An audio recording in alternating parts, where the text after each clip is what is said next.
Hello everyone, it's so good to be here yet again. I just came back from the cinema with some friends to see Lord of the Rings, The War of the Rohirrim. This is an anime Lord of the Rings film, so that on its own should get a lot of people interested. I still feel like the anime genre, at least in the mainstream eye if you will, is still a little underappreciated, which is a crime that needs to be rectified. I mean, already today we have more than enough ammunition to show just how much that genre of filmmaking is pushing the boundaries of cinema. Some of those anime projects have a level of creativity that is just hard to grasp. It really is something to behold. Though unfortunately, this film is not it. I was really hoping I would enjoy it more than I did, but alas, I did not. That's not to say it's totally unenjoyable, especially seeing it with friends in the cinema. You'll have a few chuckles and whatnot, but frankly, I was a little disappointed. So right out of the gate, you can see that there's a lot of fan service poured into this film, which makes sense given the fact that Lord of the Rings is so beloved and that us as fans have seen it countless times. We know it so intimately, and this film especially is reminiscent of the Two Tower film, seeing as this is very much a Rohan story that we're exploring. The music feels right at home. There are some new unique arrangements when it comes to the music, but it is very much based off of Harris Shore's composition in the original trilogy. And in many ways, it feels like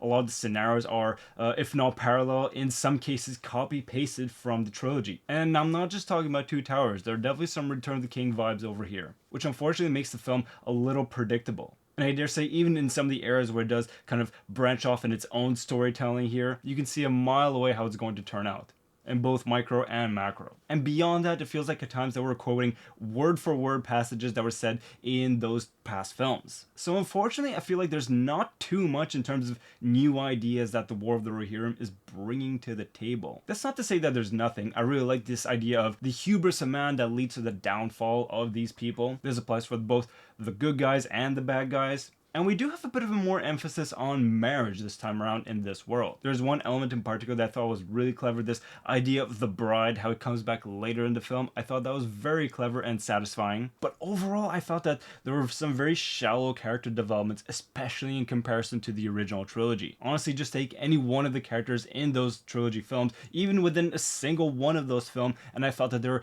so much more believable and detailed and lived in. So I'd say my biggest gripe with this film is that it was a very frustrating experience for me for a long time. There are so many plot holes and things that just don't make sense whatsoever. Once again, we still had fun because we were there as a group and we had a laugh, but even within the film, and especially taking a step back and just thinking about it, there's so many things that honestly leave me a little speechless. When it comes to these so-called battle tacticians that are war-hardened and are pros in their profession, there's so many moments where they make nonsense decisions. Obviously, I'm not going to go and point out specific details because I don't want to spoil any details for you guys for whoever is going to watch this film, but there's so many moments where there's just a lapse in logic.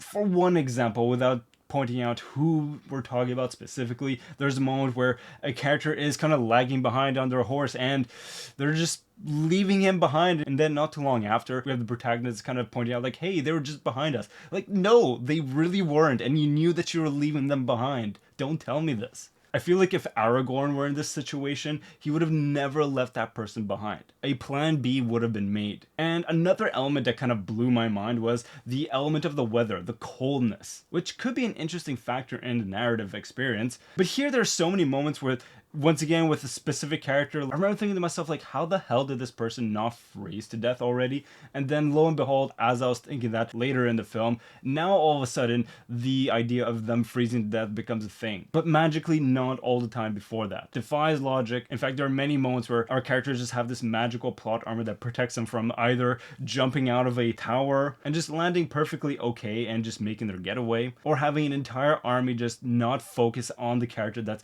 literally there in front of them in the midst of the combat. If there are like one or two little details that are a little inconsistent, you know, that's one thing. But when it's one after the other, after the other, after the other, after the other, it really takes you out the experience. I don't remember the last time I had this kind of chain sequence of things that bothered me in a film. So it is a situation of like a death by 1,000 cuts. Though I will say the elements that are starting to reach into the supernatural I thought were interesting. So finally we're getting something a little special and out of the ordinary. But for the most part, it is kind of grounded in this very down-to-earth human experience with a lot of bad decisions. And finally, I do want to say that I think the fights, generally speaking, were a big letdown. There were some individual one-on-one fights that had a little bit of extra narrative tension, which at the very least were interesting. But when it comes to like the big epic battles, especially when we're comparing to something like the Battle of Helm's Deep, Nothing in this film comes anywhere close to holding a candle to that incredible all-time great cinematic sequence. Yeah, this film is very much living in the shadows of the original Lord of the Rings trilogy.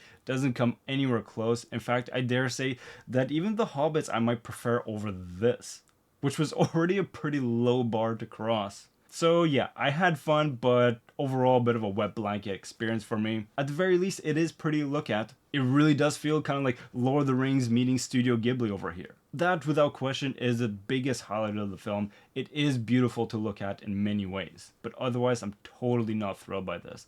I'd say this is at best a 4 out of 10. Is this the lowest score I've given on The Bottomless Pit? It actually might be. I really wanted to like this more than I did, but honestly, I was disappointed. So let me know in the comments if you agree or disagree. It's totally fine either way. And with all of that being said, wishing you and your loved ones nothing but the best. Take care and talk to you soon.